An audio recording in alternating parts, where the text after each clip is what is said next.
If you have decided to work in cardboard, you're still going to need one of these plastic baggies to keep all your pieces in, and you're going to need to label it with a permanent marker.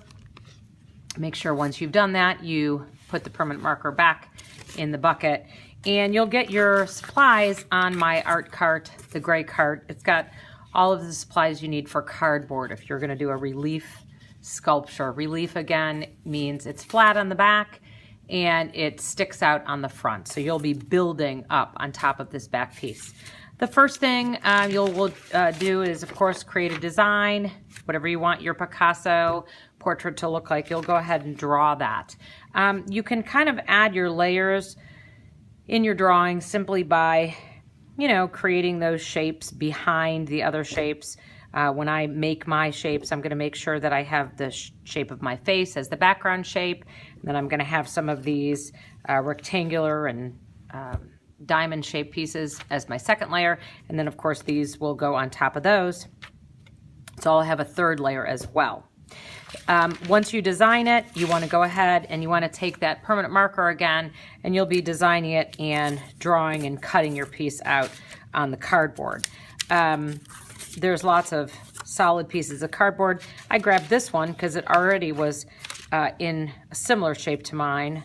I want to go as large as I can, use as much of the cardboard as I can possibly use, and I'm going to draw it nice and large.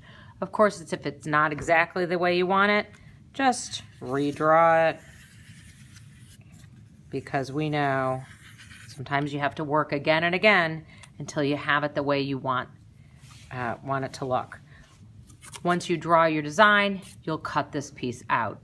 You can add some texture by actually peeling back part of the surface, and kind of it'll give you that nice textured look underneath if you want to create texture in your background piece. I actually have already cut all of my pieces out.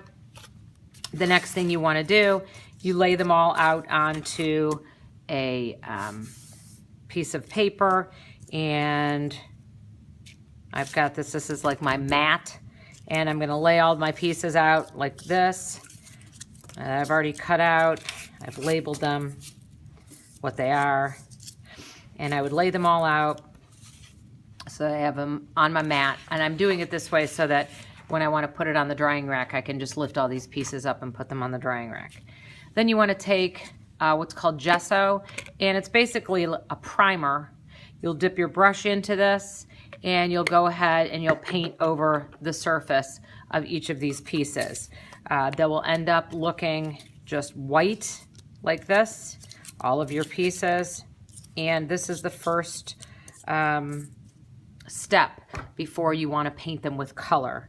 The reason why we paint them with this gesso, this primer, is so that the paint does not get absorbed into the cardboard. The cardboard's pretty porous and it'll suck that paint right in. So we paint this nice surface over it.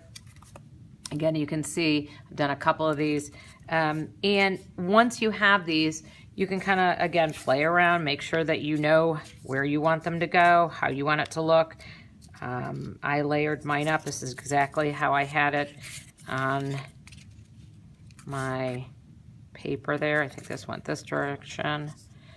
And I had my lips, I had my eye. I can put it all back together and just make sure that I have everything the way I want it. And then, of course, I can start designing and start painting with tempera paint as soon as I get, I think that was my ear. So as soon as I get these gessoed, then I'm ready to go ahead and add some paint. I would take them off, paint them all separate, and then I would glue them all back together the way I want it so that you have your relief sculpture.